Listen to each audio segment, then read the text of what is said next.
Shalom. Apa kabarnya? Engkau dan saya dahsyat, luar biasa. Yes. Beri kemuliaan bagi Tuhan. Haleluya.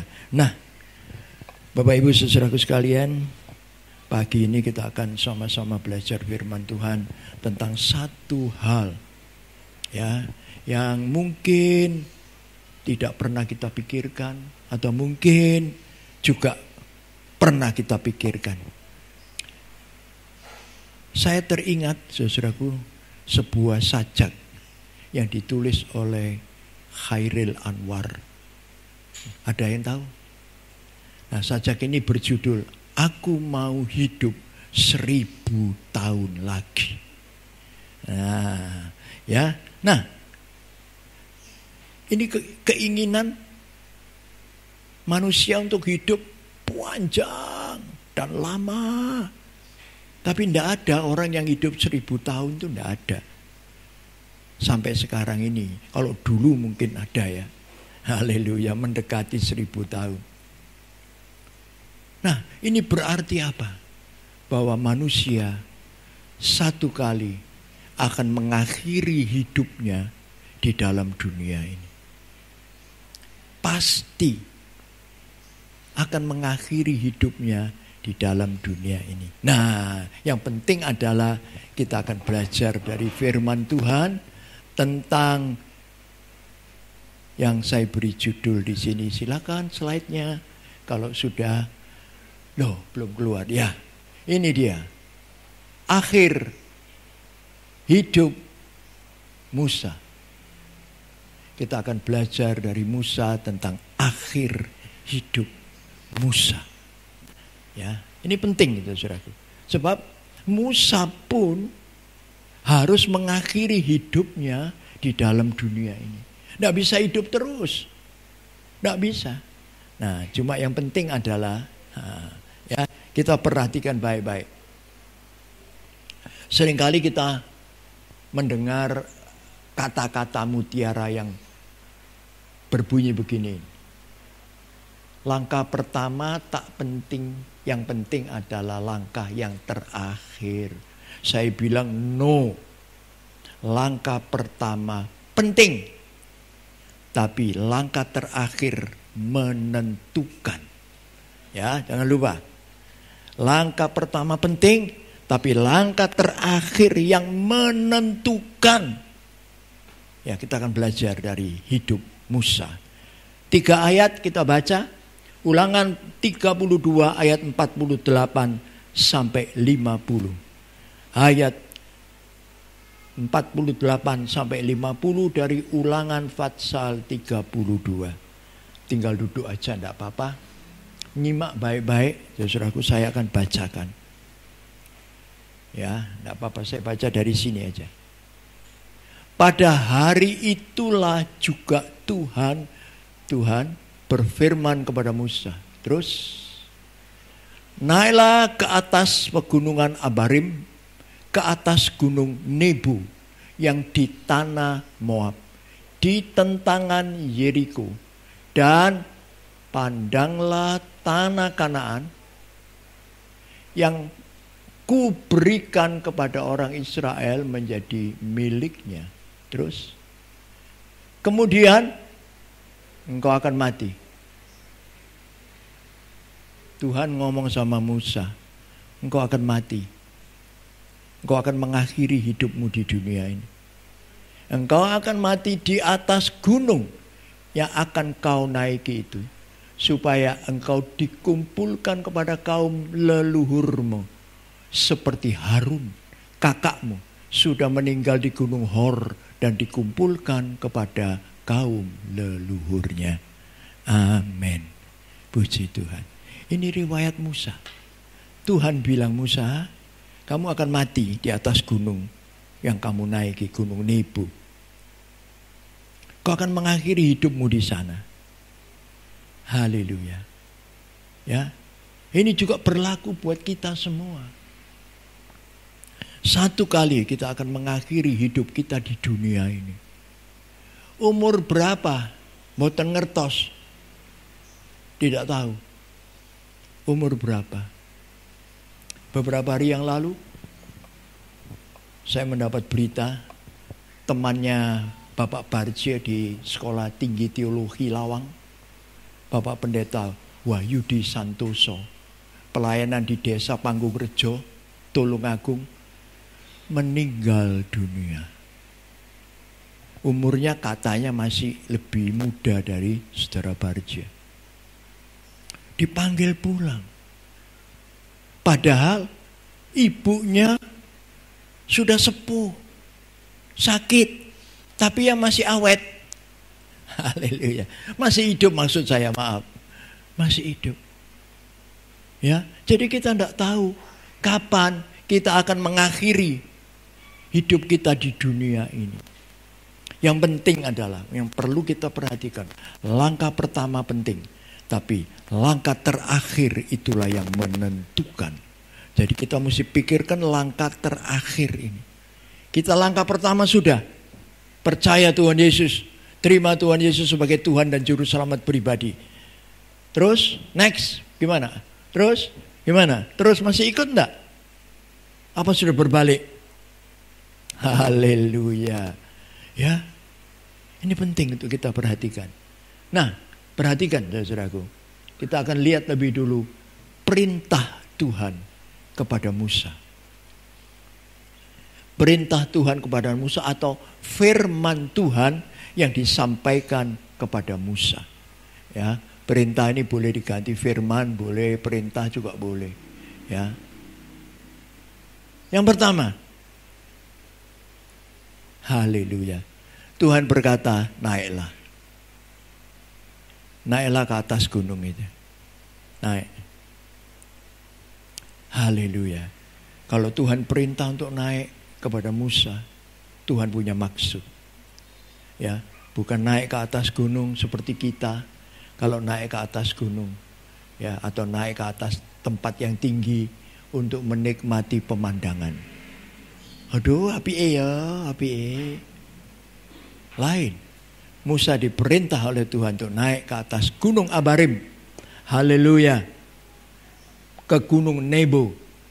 Tuhan mau beritahukan apa yang Tuhan kehendaki. Apa yang Tuhan mau. Naik. Nurut. Haleluya. Puji nama Tuhan. Demikian juga dalam hidup kita. Perintah Tuhan apapun, kerjakan dengan baik. Haleluya. Tidak usah pikir macam-macam. Kalau Tuhan perintah ini kerjakan. Kalau Tuhan perintah itu lakukan. Jadilah kayak Abraham. Disuruh ngorbankan anaknya. Nurut. Perintah Tuhan. Nurut. Gak ngerti maksudnya apa. Tapi nurut.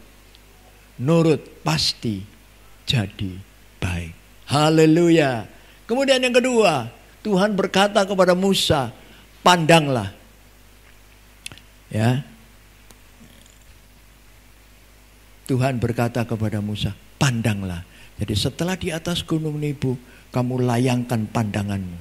Kamu boleh lihat apa yang ada di depanmu. Pandang, lihat. Haleluya. Lihat, perhatikan apa yang ada di hadapanmu. Perintah Tuhan juga kepada kita. Perhatikan apa yang ada di depanmu. Perhatikan. Haleluya. Jangan hidup sembrono. Jangan ngawur. Lihat apa yang di depanmu. Haleluya. Puji nama Tuhan. Kalau kita jalan, kita tidak lihat di belakang, kita lihat yang di depan. Kalau kita jalan, lihat belakang, depan mesti benjut. Ya, ketatap. Tahu ketatap, kebentur. Pandang, kata Tuhan. Lihat ke depan. Demikian juga kita. Pandang terus ke depan. Itu berarti pandang Yesus dalam hidup kita. Haleluya. Jangan lihat yang lain. Kalau lihat manusia, kita lemah. Sebab manusia banyak kekurangannya. Ya, Bapak itu loh. Jadi ini wong Kristen cek kuasa ini ngomong. Kuasa ini ngomong. Wah ya. Manusia, jangan lihat orang. Tersinggung, mutung, salah dewe. Pandang, kata Tuhan, pandang ke depan. Lihat apa yang ada di depanmu. Yang ketiga, haleluya. Puji Tuhan. Yang tidak enak itu yang ketiga ini. Katanya Tuhan, kamu boleh lihat, tapi tidak boleh masuk. Kamu juga boleh lihat apa yang di depanmu. Musa melihat Kanaan. Musa melihat tanah yang subur. 12 pengintai. Mereka semua sepakat. Tanah itu berlimpah susu dan madu. Tanahnya sangat subur. Mereka bawa anggur dipikul. Laporan sama Yosua. Betul itu. Tanah yang subur. Dilihat sama Musa. Boleh lihat, tapi tidak boleh masuk. Ini ngeri. Saudaraku. Artinya apa? Kamu boleh lihat betapa indahnya, bagusnya negeri itu, tetapi kamu takkan bisa menikmatinya. Kamu takkan pernah bisa menikmatinya. Tidak enak kan? Ya saudaraku. Kamu tidak bisa menikmati. Ya apa enaknya, makmurnya Kanaan. Bayangkan, Musa yang sudah setia memimpin orang Israel. Haleluya. Begitu lama.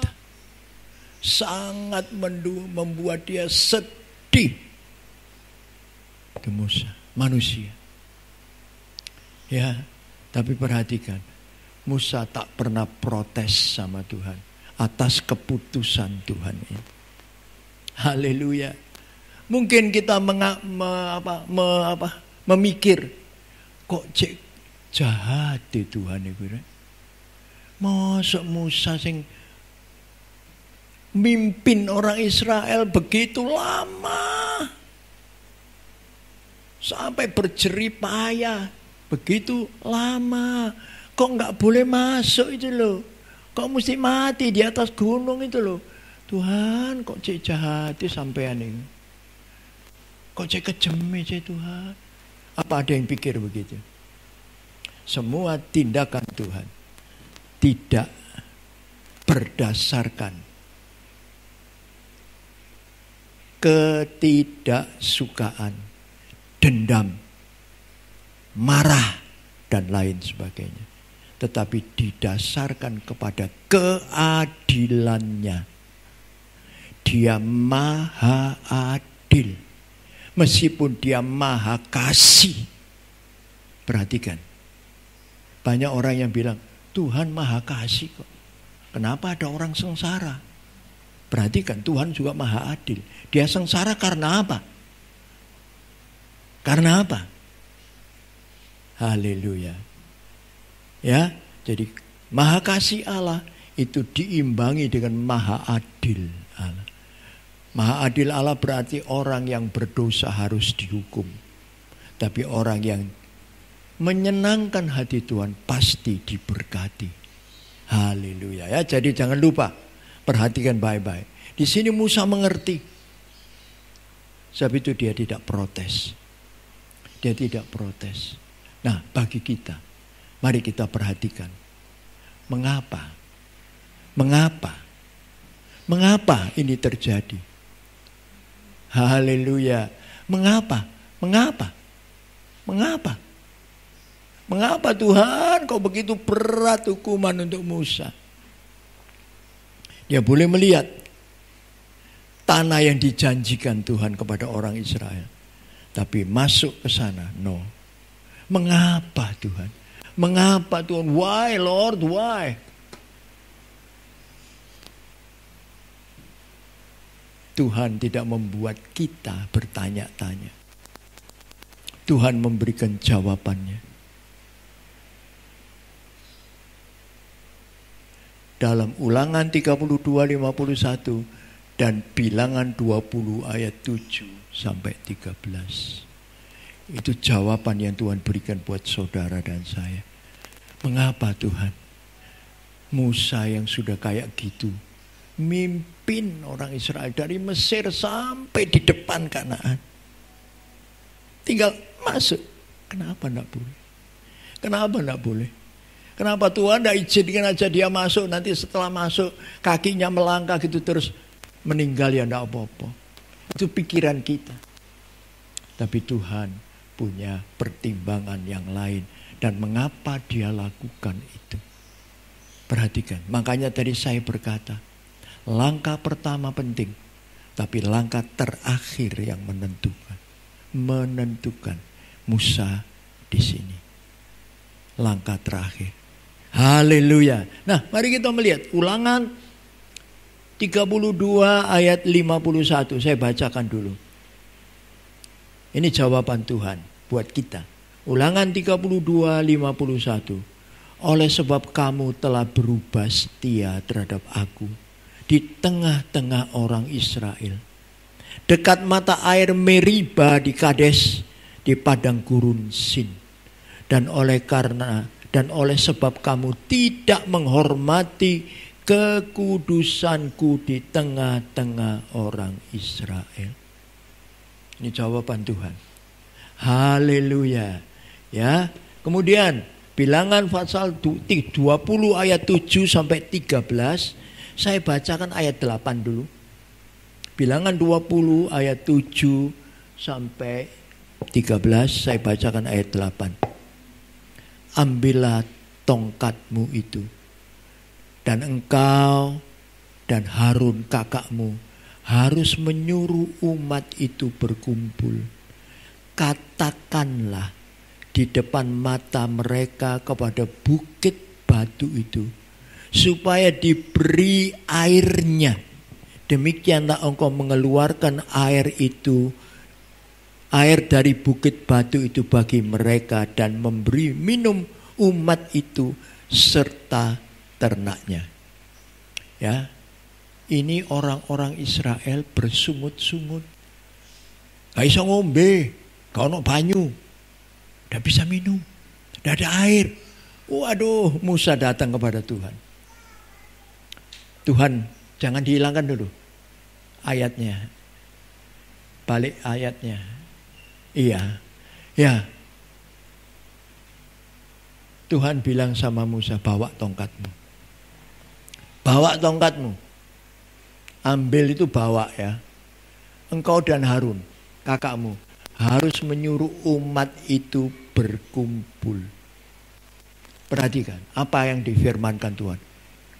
Katakanlah, berkatalah di depan mereka kepada bukit batu itu, supaya diberi airnya. Jadi Musa sudah bilang, hai bukit batu, keluarkan air. Ya, kata, demikianlah engkau mengeluarkan air dari bukit batu itu bagi mereka, dan memberi minum umat itu serta dengan ternaknya. Loncat ayat 11. Ayat 11. Perhatikan saudara. Sesudah itu Musa mengangkat tangannya,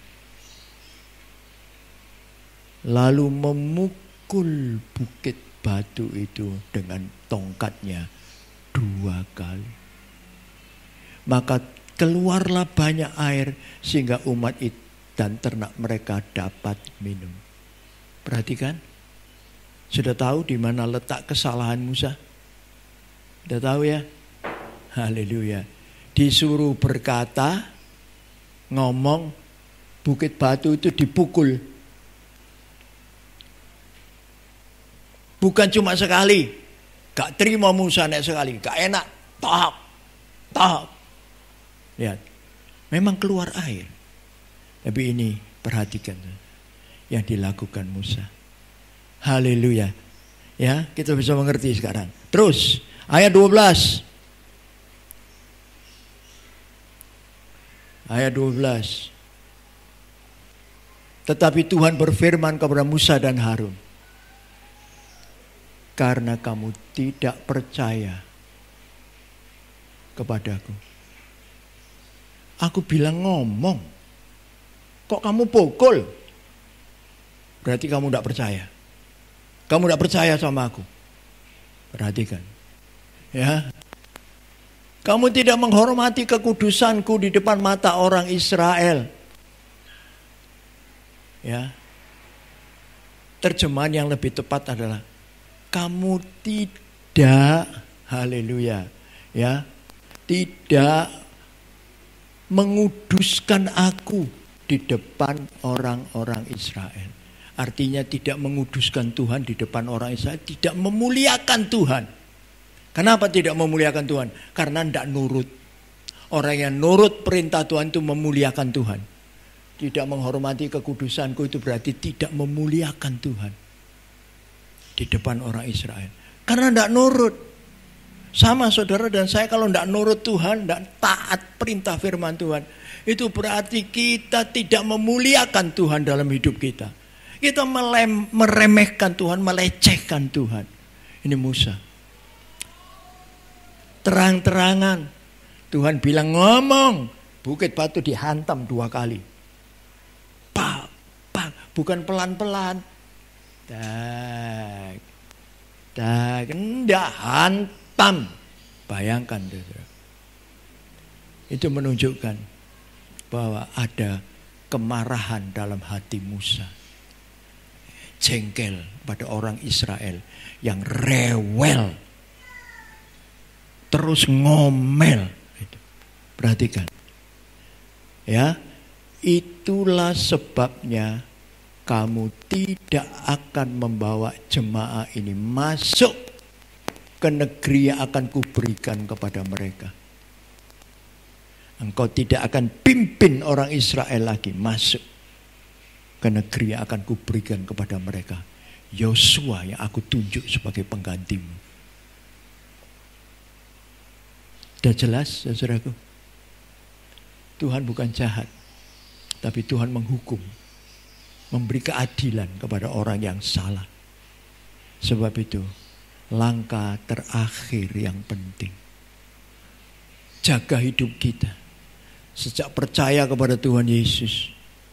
Terus melangkah dengan baik. Mari kita melihat. Haleluya. Dalam ringkasan yang kita baca tadi. Yang pertama. Slide. Oke. Yang pertama A. Yes. Berubah setia terhadap Tuhan. Berubah setia. Haleluya. Puji nama Tuhan. Berubah setia itu berarti melangkahi Tuhan. Ya. Tidak menghormati Tuhan. Tidak menghargai Tuhan. Itu berubah setia. Ya.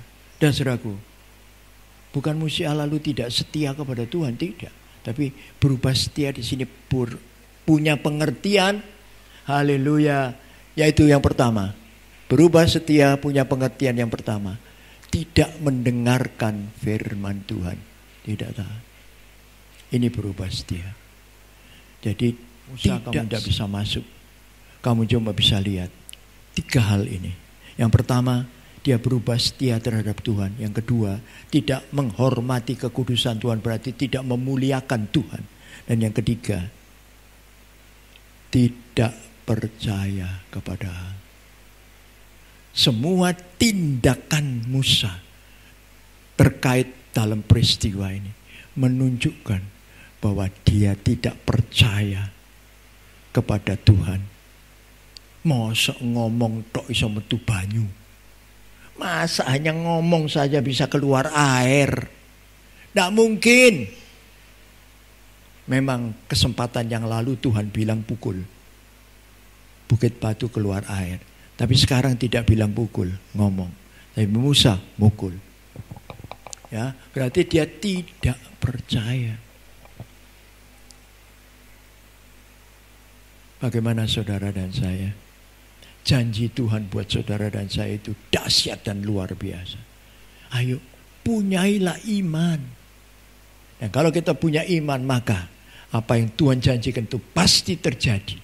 Dan janji Tuhan yang digenapi dalam hidup kita itu mujizat. Haleluya. Tuhan janji memberkati kita, diberkati, itu mujizat. Bukan karena kita baik, tapi Tuhan menggenapkan janjinya. Faktor percaya. Jangan sampai tidak percaya. Bahaya. Haleluya. Puji nama Tuhan. Nah, perhatikan baik-baik. Berubah setia terhadap Tuhan. Ya, tidak menghormati kekudusan Tuhan. Yang ketiga, tidak percaya kepada Tuhan. 3 hal inilah yang ditunjukkan oleh Tuhan kepada Musa. Musa, ini kesalahanmu. Ini kekeliruanmu. Haleluya. Ya. Kalau engkau tidak sampai tak bunuh pada waktu itu kemurahan Tuhan. Zaman perjanjian lama itu dosa disapu habis sama Tuhan. Keliru disapu habis sama Tuhan. Ya. Musa dapat kemurahan Tuhan.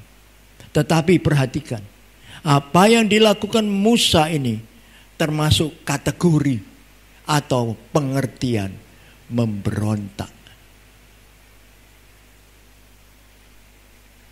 3 hal ini termasuk kategori pengertian berontak kepada Tuhan. Dengan perkataan lain, berubah setia, tidak menghormati kekudusan Tuhan, tidak memuliakan Tuhan, dan tidak percaya kepada Tuhan, itu berarti berontak kepada Tuhan.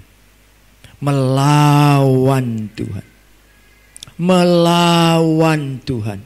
Perhatikan, Bilangan 27 ayat 14. Bilangan 27 ayat 14. Karena pada waktu pembantahan atau perbantahan, ya, umat itu membantah itu ya, bantah di padang gurun Sin. Pada waktu umat Israel membantah, berbantah-bantah, ngomel, bersungut-sungut di padang gurun Sin, kamu berdua telah memberontak terhadap titahku, memberontak terhadap titahku, perintahku, firmanku, untuk menyatakan kekudusanku di hadapan mata mereka dengan air itu. Untuk memuliakan aku dengan peristiwa air yang keluar dari batu karang. Perhatikan. Memberontak terhadap titahku untuk menyatakan kekudusanku di depan mata mereka dengan air itu. Itulah mata air Meriba dekat Kades di padang gurun Sin. Musa, sepertinya Tuhan berkata, kamu memberontak kepada aku. Sayang, langkah terakhir berontak. Tapi kemurahan Tuhan bagi Musa. Haleluya. Musa tidak dibunuh oleh Tuhan sebagai hukuman mati, binasa. Tapi Tuhan tidak izinkan dia masuk Kanaan. Musa meninggal di atas gunung. Di mana makamnya? Tidak tahu. Ya, nah karena itu hati-hati, saudaraku, tetap jaga hidup kita. Langkah terakhir kita menentukan.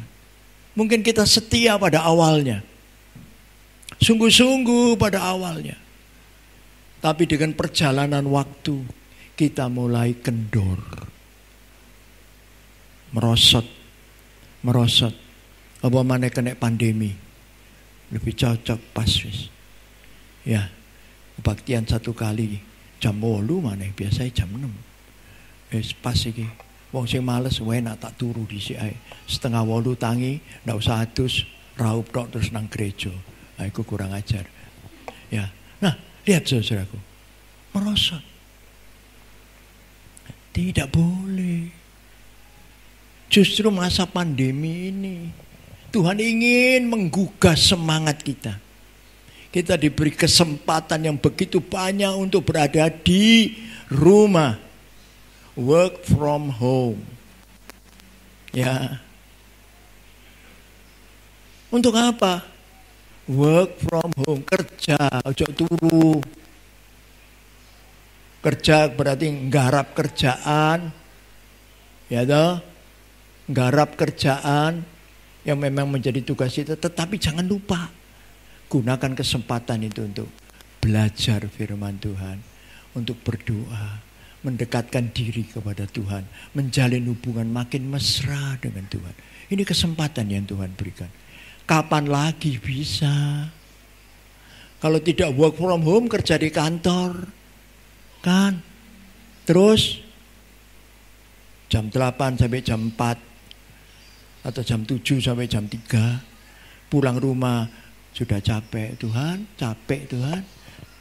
Sorry ya, tidak sempat doa. Dan Tuhan ngomong sorry ya, tidak sempat berkati, ya. Kan susah. Ya, jadi perhatikan. Tetap setia. Tetap setia. Jangan melawan. Jangan berubah setia. Haleluya. Jangan berubah setia. Hormati Tuhan terus. Muliakan Tuhan terus. Tetap percaya kepada Dia sampai akhir hidup kita. Melangkah terus dengan mantap. Mengiring Tuhan dengan setia sampai akhir hidup kita. Puji nama Tuhan. Inilah akhir hidup kita. Makanya saya katakan tadi, langkah pertama perlu, penting, tapi langkah terakhir yang menentukan. Hati-hati. Haleluya. Ya, jadi kita melihat di sini Musa kehilangan apa? Kesukaan, kebahagiaan. Masuk ke tanah perjanjian yang Tuhan janjikan kepada orang Israel. Merasakan menikmati janji Tuhan itu satu kebahagiaan. Dan itu yang tidak dimiliki Musa. Haleluya. Meskipun Musa pulang kepada Bapa, tetapi dia kehilangan sukacita itu. Sayang. Demikian juga dalam hidup kita.